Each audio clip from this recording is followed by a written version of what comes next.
Here's my story. I'm 36 years old and have had recurring eczema since my teenage years. I was dependent on prescribed medications, particularly steroids, and from 2022 to 2023, I faced my toughest battle with this condition because I also started experiencing hyperacidity and I was prescribed PPI and antacid. These medications worked, but after a few days or weeks, the symptoms would return. At some point, I also developed a fever as my eczema worsened. I was prescribed antibiotics, which likely made my stomach pain worse, forcing me to take medication again. It became a repeated cycle of suffering. So I evaluated the probable root cause that triggered my eczema and hyperacidity. Number one, my medical history. I have an inactive asthma and seasonal rhinitis. Number two, my diet. I loved eating chocolates, biscuits, cakes, pizza, pastries, mostly high in sugar. But I'm not a soda drinker. I don't drink sweetened drinks except coffee. And that's my number three. Between 2021 and 2023, I drank 1 to 3 cups of coffee daily. That was the peak of my coffee addiction. Number four, maybe work related stress is one of the contributing factors to this condition. I spend 8 hours sitting in front of my computer 5 days a week.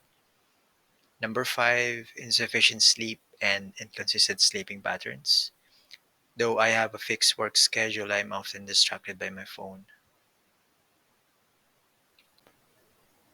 So, how did I heal my eczema and hyperacidity? While reading more about these issues, I came across a quote attributed to Hippocrates: "All disease begins in the gut." This statement intrigued me and provided insight into how I should approach my health problems. I realized that my gut health had been compromised due to repeated medication use, unhealthy diet, and poor lifestyle. My healing process began when I stopped taking medications. While they were effective, I needed to dig deeper to understand the root cause of my recurring issues.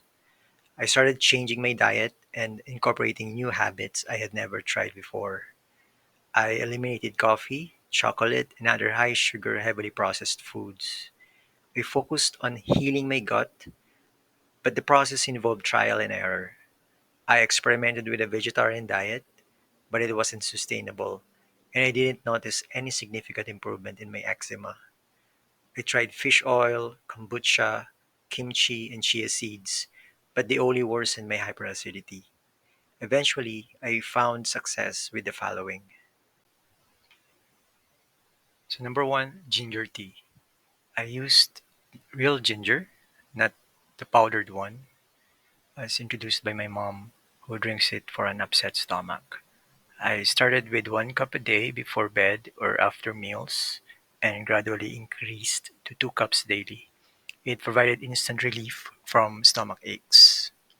And number two, guava tea, made from real guava leaves. Luckily, we have a guava tree in our garden, and I drank this whenever I ran out of ginger tea. And number three, yogurt. I bought commercial yogurt from the grocery store, opting for unsweetened versions when available. And number four, probiotic drinks. Also store bought, typically milk flavored and sweet because I had no other options.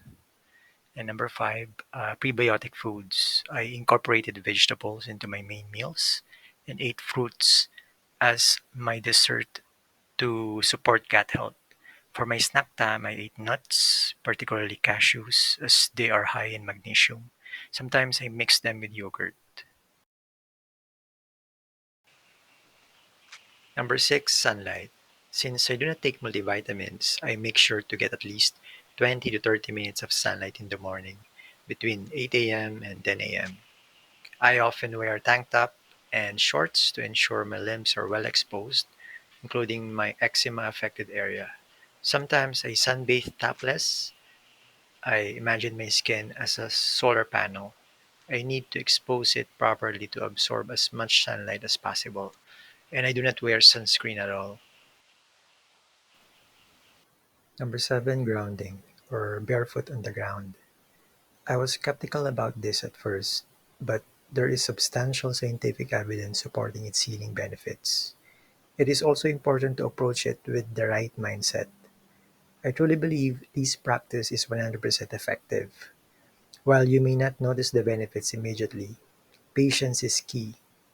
I incorporate grounding into my 8 a.m. to 10 a.m. outdoor routine, spending 30 minutes barefoot in the garden while reading a book or observing my plants. During this time, I avoid using my phone. Number eight, outdoor exercise, walking, weightlifting, or running. As part of my morning routine, I exercise to sweat out toxins, refresh my mind, and breathe in fresh air. However, exercising with eczema can be challenging because sweating often triggers itching. To manage this, I shower after exercising and apply moisturizer afterward. Number nine, moisturizing my skin. I apply fragrance-free lotion after showering. In the past, I avoided commercial lotions because I believed they were toxic, which may have contributed to my constant itching and eczema flare-ups. Fortunately, fragrance-free lotions formulated for sensitive skin are now available. Number 10, discipline. I maintain a consistent sleep schedule. Since I aim to get sunlight between 8 a.m. to 10 a.m., I ensure I go to bed by 10 p.m. or 11 p.m., allowing me to get 7 to 8 hours of sleep each night. I have also noticed a significant improvement in my sleep quality since I stopped drinking coffee. Number 11, high protein diet. I have truly benefited from reducing my sugar intake and increasing my protein consumption. I used to be afraid of eating egg yolks, but during my healing process, I started eating 2 to 4 whole eggs daily, along with a fist-sized portion of protein from beef, chicken, pork, or fish, accompanied by vegetables. As a Filipino, I still eat rice, but I limit it to 1 cup per meal, sometimes none at all. I would rather add extra protein than extra cup of rice. I have now realized that when I eat more rice or any carbohydrate-rich food, I tend to feel sleepy or sluggish at work. These days, I only increase my carbohydrate intake when preparing for exercise. But after exercising, I prioritize consuming more protein instead. Number 12, bone broth. I have come to appreciate Filipino dishes like beef bulalo and beef nilaga. I used to avoid them due to concerns about high cholesterol, but I have learned that bone broth is excellent for gut health. Whenever I buy beef, I always ask for bones to be included. Number 13, cooking oils. I cook exclusively with coconut oil or olive oil. I have completely eliminated canola oil and other seed oils from my diet. Avoiding seed oils when eating out can be difficult, so I often pack my own food or choose restaurants that serve real whole foods. I avoid fast food as much as possible. Number 14, no artificial condiments. I realized that food is naturally flavorful without the need for condiments like ketchup, sauces, or commercial dips. Salt, pepper, and herbs are enough, and they are real natural seasonings. When eating out, especially at fast food restaurants, I simply avoid adding ketchup, gravy, or other flavor enhancing condiments. Number 15, hydration. I make sure to stay well hydrated. Upon waking, I drink a glass of warm water before starting my morning routine and before eating breakfast. I always carry a reusable water tumbler whenever I go out. During my healing period, I drank only water, real ginger tea, and guava tea, completely avoiding coffee and sweetened beverages. Number 16, limiting sugar intake. Bread, rice, potatoes, sweet potatoes, pasta, and even fruits all contain sugar. Imagine consuming all of these at a buffet or feast, along with desserts and sweetened drinks. Our diets often contain excessive amounts of sugar.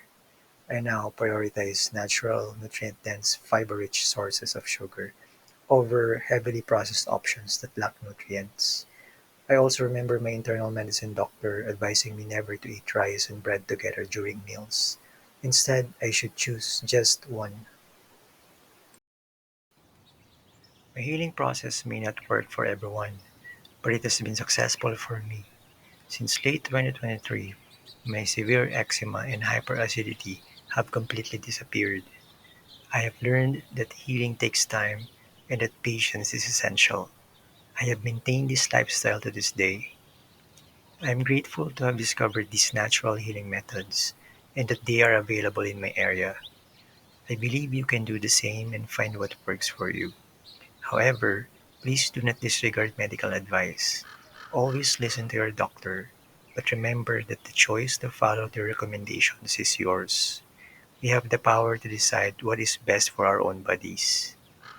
I will always remember Dr. Barbara O'Neill's words: trust your body's ability to heal, because healing is our superpower.